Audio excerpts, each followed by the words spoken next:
Nossas saudações a todos os amigos que nos acompanham. No programa de hoje, nós temos a presença do Dr. Edson Gomes Tristão, que vai nos falar a respeito das atividades da AME Paraná, Associação Médico Espírita do Paraná. Na sequência, no quadro O Espiritismo Responde, as dúvidas e as respostas para muitos questionamentos que você, caro telespectador, pode nos enviar. Então, neste espaço destinado especialmente para você, nós podemos esclarecer essas dúvidas na medida do possível, na sequência dos programas, e convidamos você a essa participação. Escreva e participe pelo e-mail adepr@adepr.org.br. Começa aqui Diálogo Espírita.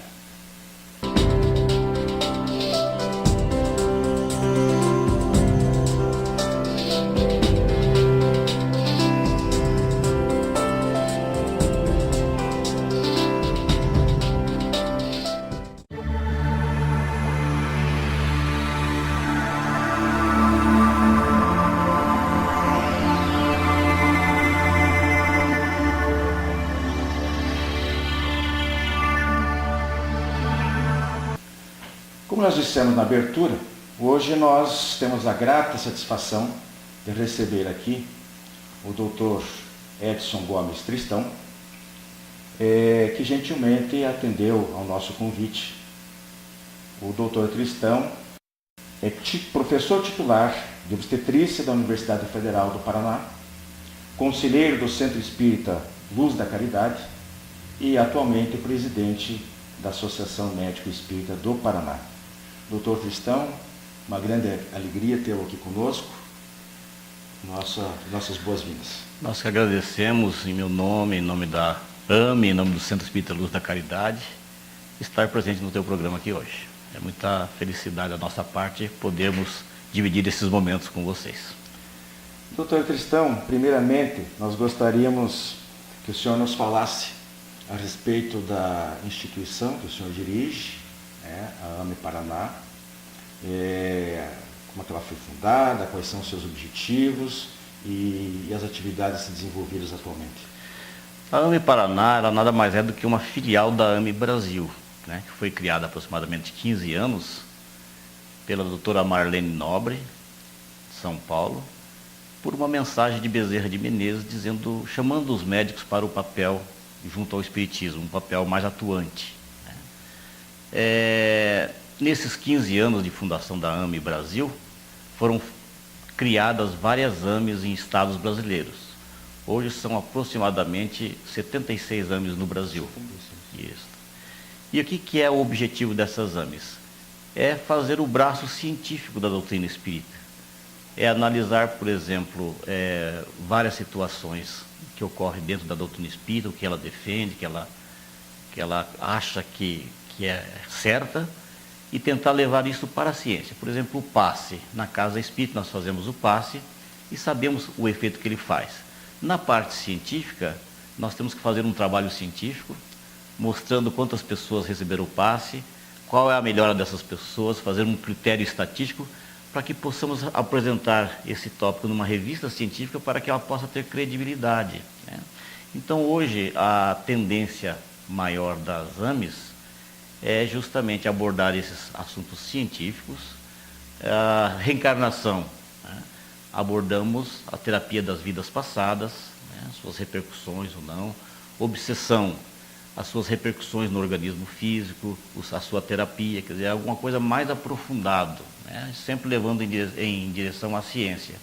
Então, com isso, tem se atraído um público de uma qualidade científica muito importante para a doutrina espírita, porque são pessoas que fazem opinião, que então são professores universitários, são pesquisadores, e hoje a gente sabe que mesmo na Europa, tem 6 associações médico-espíritas internacionais já na Europa, Inglaterra, Suíça, Alemanha, Portugal, Espanha, e tem atraído muito as reuniões porque são temas científicos.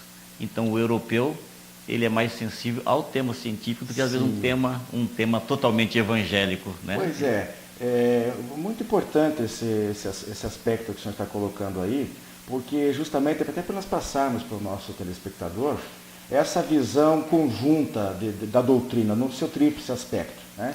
Porque consideramos, a maioria de nós, principalmente brasileiros, vemos o Espiritismo apenas como uma religião, mas na verdade existe esse tão importante e fundamental alicerce do aspecto filosófico e o aspecto científico. Então, quando o senhor falou ali do passe, realmente, por que a gente valoriza tanto, acho que ele é tão importante, que é uma transmissão de energia e tal? Porque existe uma comprovação, um estudo aprofundado, isso aí é importantíssimo, né? Exatamente. E por outro lado, quando eu convido, às vezes, eu que sou ligado à parte da universidade, eu quero convidar um colega especialista para vir falar.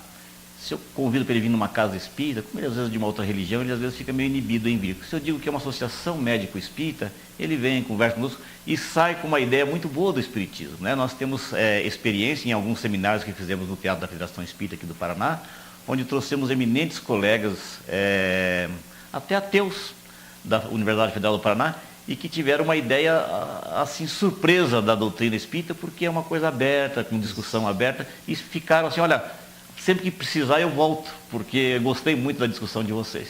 Né? Então, isso é a gente cria um campo bastante interessante. É uma abertura da doutrina espírita para a sociedade. Para a sociedade, né? Exatamente. Perfeito. Agora, doutor, nós sabemos que uma das preocupações principais da instituição dirigida pelo senhor, como também das demais congêneres, essas 60 e tantas que o senhor citou, espalhadas pelo Brasil, e ainda da entidade nacional, AME Brasil, está relacionada à possível aprovação pelo Congresso Nacional de uma nova lei que amplia os direitos da mulher da prática do aborto. Nós sabemos que atualmente a legislação brasileira prevê apenas 2 casos, o risco de vida à gestante e no caso de estupro agora mais recentemente, né, que até se não quiser comentar um pouquinho já em cima desse aspecto, gostaria. Mas o que a AME, o que os médicos espíritas em geral estão fazendo, o que ela pensa, o que a AME Paraná pensa a respeito da ampliação dos direitos do aborto, a possível aprovação, e o que ela tem feito para, digamos, para evitar isso aí? A questão do aborto, ela é muito coerente na doutrina espírita, né? Que desde que ocorra a fecundação, ocorre vida, e essa vida deva ser preservada. Portanto, seja a doutrina, seja a AME, que é uma defensora da doutrina espírita, nós somos contra o aborto. Mas o que a gente vê é assim que na maior parte dos países do mundo o aborto é legalizado, né? E no Brasil sempre houve a visão do pessoal ligado à saúde, assim, que muitas pacientes fazem aborto por meios não legais e que elas adquirem, às vezes, infecções, muitas perdem a vida porque não puderam pagar um aborto para um médico fazer, né? E segundo eles, mesmo sendo proibido no Brasil, muitos médicos que são a favor do aborto, eles acabam fazendo, e algumas pacientes podem pagar, tudo mais. Então, ocorre muitos abortos no Brasil, que a gente não consegue ter uma estatística correta, porque ele é proibido, e diria-se que as pessoas mais simples, mais pobres, não têm acesso a fazer isso. Recorre a curioso que acaba tendo vários problemas de saúde. E que legalizando o aborto, isso melhoraria. É uma visão assim bastante curta, né, muito enfocada, porque nós temos que orientar as pessoas a respeito da sexualidade e não ficar dando pílula do dia seguinte ou anticoncepcional somente. Nós temos que orientar o sexo com responsabilidade. A AME é contra o aborto, como não poderia deixar de ser, e nós temos aqui no Paraná constantemente o Dr. Laércio Furlan lidera essa bandeira Paraná sem aborto. Nós temos mandado várias baixo-assinados para o Congresso, dizendo do nosso apoio em aprovarmos a parte do nascituro, né? Porque se nós tivermos o nascituro preservado, ele automaticamente está preservado contra o aborto, né? E nós sabemos que em nível governamental existem muitas pessoas ligadas à saúde, inclusive, que são a favor do aborto. Então, é a luta de duas forças, né?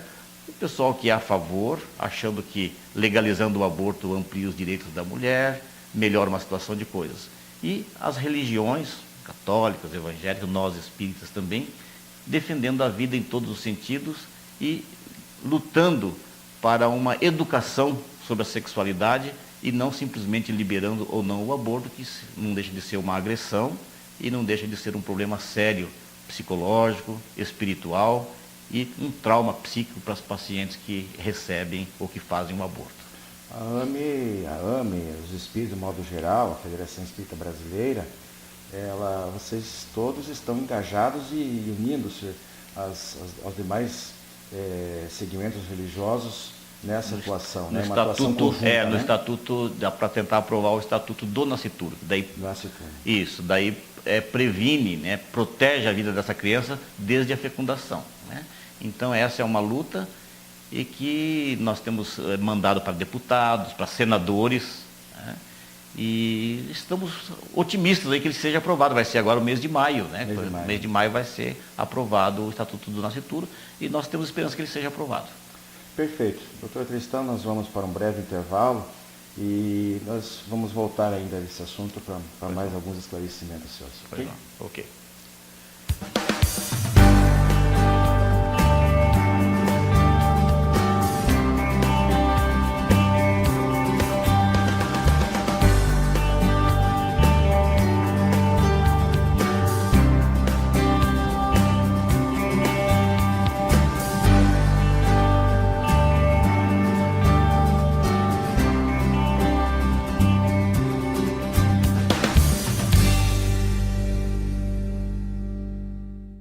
Você tem um familiar ou amigo com problemas de álcool ou drogas? Venha conhecer a comunidade psicossomática Nova Consciência em Capivari. Uma clínica com médico, psicólogo, terapeutas e especialistas no tratamento da dependência química. Atendemos pacientes do sexo masculino com período de recuperação de 4 a 6 meses para desintoxicação, terapia, conscientização e renovação de valores. Maiores informações, acesse comunidadenovaconsciência.com.br ou ligue 34917000 com Saulo ou Arnaldo. Nós estamos de volta aqui com o Dr. Tristão, Edson Gomes Tristão, que está concedendo uma entrevista para o Diálogo Espírita, e eu gostaria de fazer mais uma pergunta em relação ao aborto para o senhor. Basicamente, para quem não tem uma ideia, quem não é muito afeito aos ensinamentos espíritas, quais são as principais consequências da prática do aborto voluntário? As consequências elas são físicas e elas são psicológicas, né? Então, físicas, para a mãe, principalmente, o risco de uma infecção, né? O risco de uma esterilidade mais tarde, o risco até de ter uma necrose de útero e tudo mais, e ter até a morte materna, né? Tem muitos casos de morte materna por aborto, né? Hemorragias, e às vezes criar algum problema na parte ginecológica, dificultando uma gravidez futura. Na parte psicológica, é evidente que qualquer ser vivo, né, quando perde o seu filho, acaba criando um clima interior. Nós não temos uma estatística que meça tudo isso, mas nós sabemos que por conversação com elas, que todas as pacientes que tiveram 1, 2 ou mais abortos, elas ficam com um complexo de culpa que muitas vezes elas carregam isso a vida inteira, né? E em termos espirituais, nós sabemos que a forma do espírito evoluir é reencarnando na Terra. Ele fica numa fila para reencarnar, a hora que ele vai nascer, não deixam ele nascer. Então, muitas vezes ocorre o que nós chamamos de processos obsessivos contra essas pacientes, que vai criar problemas mentais, psicológicos, neurológicos e psiquiátricos na sua vida futura ou na sua vida atual. Perfeitamente. Doutor Tristão, além dessa questão do aborto, quais outros assuntos em que outros assuntos os médicos espíritas podem contribuir para a espiritualização da medicina? Nós estamos num momento muito interessante, porque hoje está havendo um reflexo da medicina, uma reflexão da medicina, para ela voltar a ter uma humanização com as pessoas novamente, né? Ela partiu para uma parte muito técnica e a gente esquece o ser humano como um todo, atua pela especialização numa área somente e esquece todos os problemas outros que o ser humano carrega. Então está sendo chamado novamente esta volta a uma humanização. E a Associação Médico Espírita, através de uma atuação global no ser humano, sabendo que a doença tem um aspecto psíquico, emocional, físico, espiritual, então pede que nós possamos dar uma proteção ou um atendimento ao ser humano de uma forma holística. Então, atendendo as suas dificuldades, entendendo o seu problema atual, os seus relacionamentos, os seus anseios, as suas dores e também as suas doenças. Com isso, nós podemos atuar de várias formas, mostrando o valor da oração, o valor da interiorização do conhecimento, né? Avaliando o ser humano na sua intimidade, em vez de só as coisas externas, recomendando o Evangelho como terapia, também como um medicamento, né? Ele tem suas ações, ele tem a sua eficácia também na dificuldade das pessoas, e mostrando para as pessoas que a maior parte das doenças ocorre pelo próprio desenvolvimento do ser humano, pelo seu uso do livre-arbítrio de uma forma errada, né, pelo próprio nível de evolução que nós estamos, e aquilo concorreu para que ocorresse essa doença. Então, agora, para recuperar a saúde, ele precisa rever uma série de paradigmas que ele defendia para mudar isso, para poder fazer uma melhora da sua saúde, que deve vir, então, de dentro para fora, e não somente de fora para dentro com os medicamentos. Muito interessante. Doutor Tristão, nós temos uma situação, um debate aqui no Brasil, além dessa questão que é polêmica em relação ao aborto, também em relação à eutanásia. Os espíritas, os médicos espíritas em especial, têm uma maneira, qual é a visão que vocês têm em relação à conceituação, a diferença de repercussão, digamos, desde o dia a dia médico, mas levando-se em conta essa diferenciação entre eutanásia, distanásia e ortotanásia. É tudo uma coisa só, tudo pode ser tratado de uma maneira idêntica. Eu estou falando especificamente pelos espíritas, pelos médicos espíritas, né? Ou esse entendimento tem as suas nuances que podem seguir essa classificação? Eu tenho bastante contato com comitês de ética da minha instituição e tenho convivência de outros hospitais. Eu vejo que não é só o médico espírita que tem essa concepção. Eu diria que 99,9% dos colegas médicos têm essa preocupação, e eles têm uma preocupação difícil até que momento que ele vai levar a vida daquela pessoa. Isso é um desgaste muito grande aos colegas que trabalham nas terapias intensivas, né?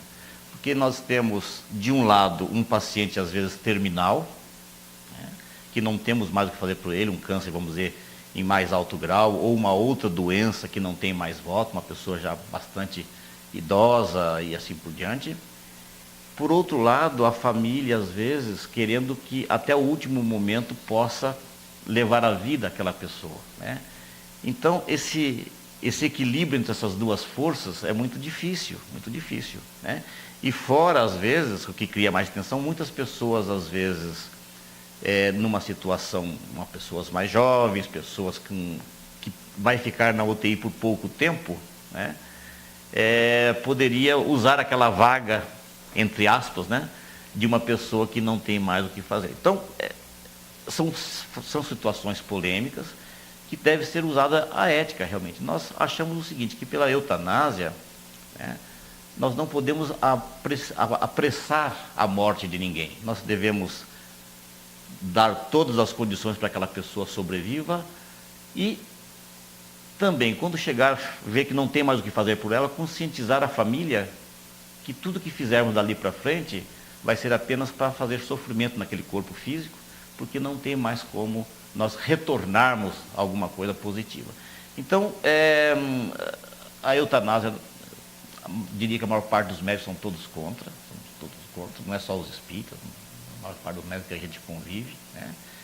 E que nós devemos sim, colocar à disposição do paciente todo o oxigênio, os medicamentos, o atendimento correto, né, especializado, até o momento em que ele possa ter chances de retornar à sua saúde. Como essa é uma situação também muito difícil, muitas pessoas que às vezes ficaram em coma há muito tempo, de repente elas acordam, entre aspas, né? Problema, então cria toda essa discussão que parece que não tem fim, parece que não tem fim, né?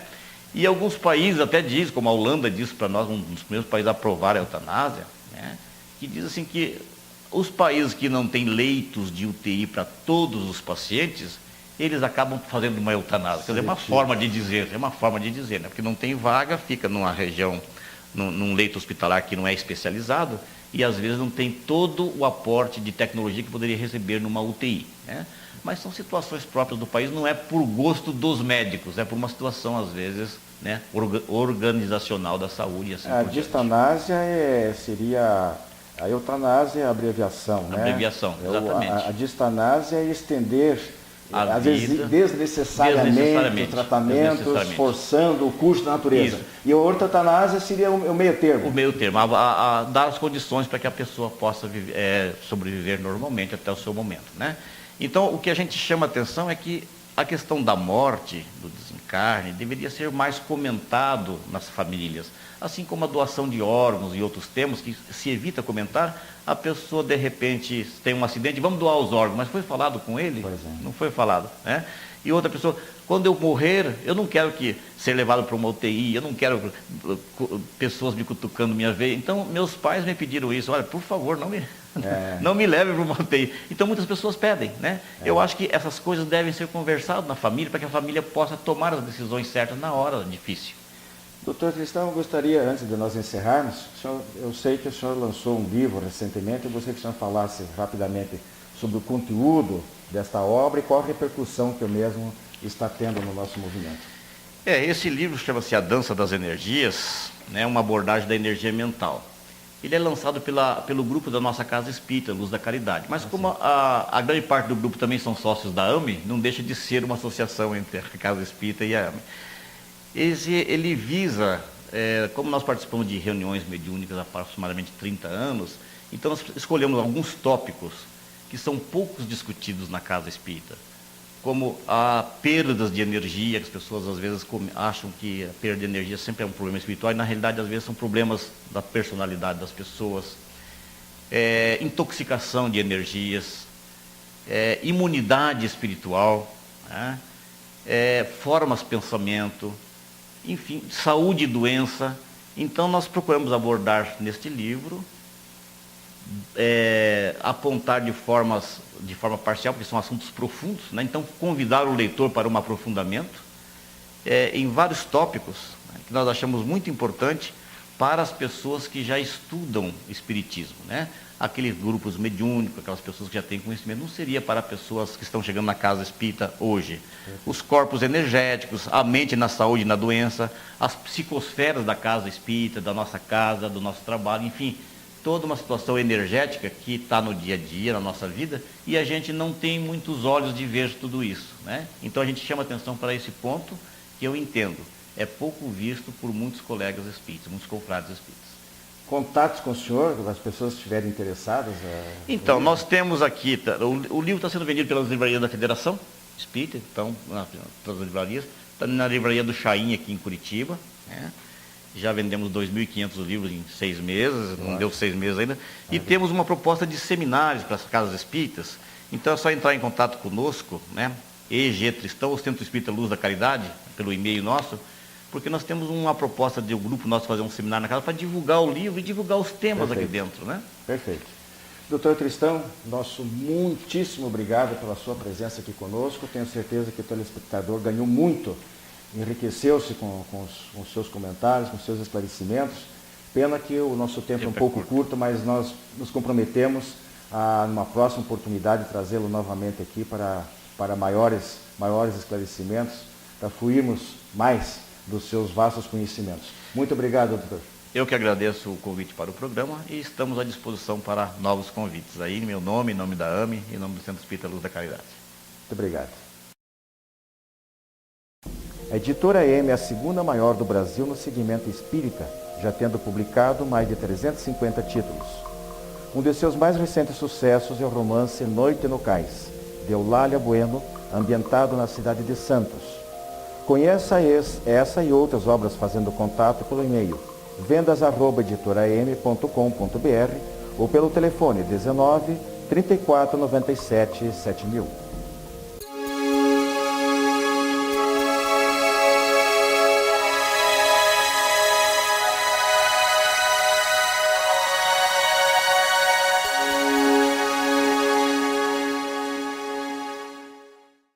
Olá, amigos.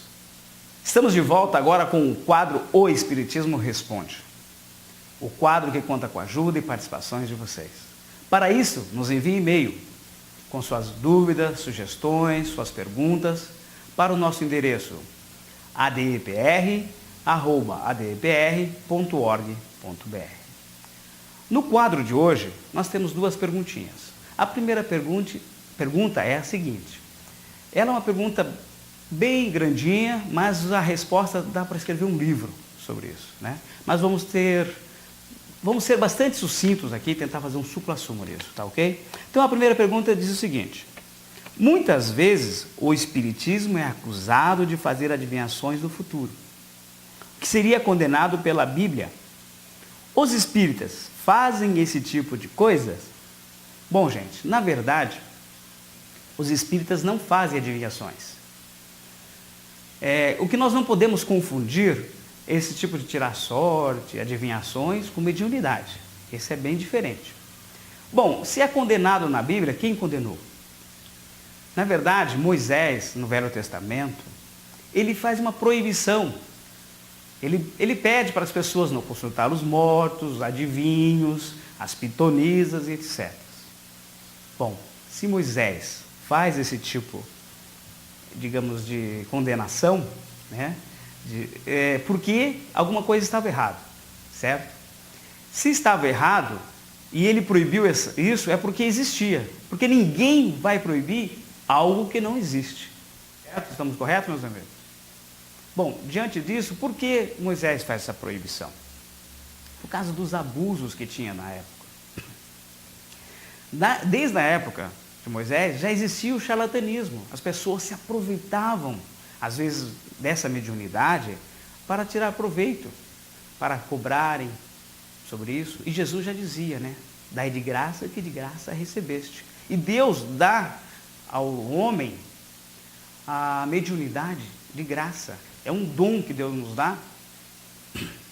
E Allan Kardec pergunta aos espíritos: todos somos médiuns? E os espíritos respondem: sim, todos nós somos médiuns. A diferença é que uns em maior ou em menor grau. Então todos nós temos mediunidade. Indiferente de consultarmos os espíritos, até porque o médium, ele não faz esse tipo de coisa de ficar consultando os espíritos. Chico Xavier já dizia: o telefone só toca de lá para cá. Por quê? Às vezes a mensagem dos espíritos que nos vêm, que nos chegam, é para o nosso melhoramento, para o nosso aproveitamento. E a mediunidade, ela serve para ajudar os homens. Jesus, na Bíblia, ele conversou com os mortos. Ele conversou com os espíritos inferiores. Ele conversa com Moisés, né? Tem uma passagem ali que ele conversa com Moisés na presença dos seus discípulos, Pedro, João e André. Ele não só conversa com Moisés, como Moisés se materializa para todos verem. Moisés e Elias, está bem claro isso na Bíblia, antes mesmo de Jesus ser capturado pelos romanos. Certo, meus amigos? Então, veja bem, se Jesus ele vem, digamos assim, revogar a lei de Moisés, por quê? O que Moisés falou naquela época, proibido, porque devido ao conhecimento do povo daquela época, que em vez de utilizar, eles estavam só fazendo mau proveito disso tudo. Então, por isso que Jesus vem para mostrar para nós essa doutrina de amor e de justiça, essa doutrina de amor e justiça, né? Diferente da lei de Moisés, que era olho por olho, dente por dente. É a lei de Talião, né, que eles dizem. Jesus se baseia numa doutrina de amor e do perdão. Bom, meus amigos, Então, devido ao nosso tempo, nós vamos pararmos por aqui nessa perguntinha. Deixamos a próxima pergunta para a próxima semana, tá ok? Então, por hoje é só. Muito obrigado a todos e até a próxima semana. E até logo. Muita paz a todos.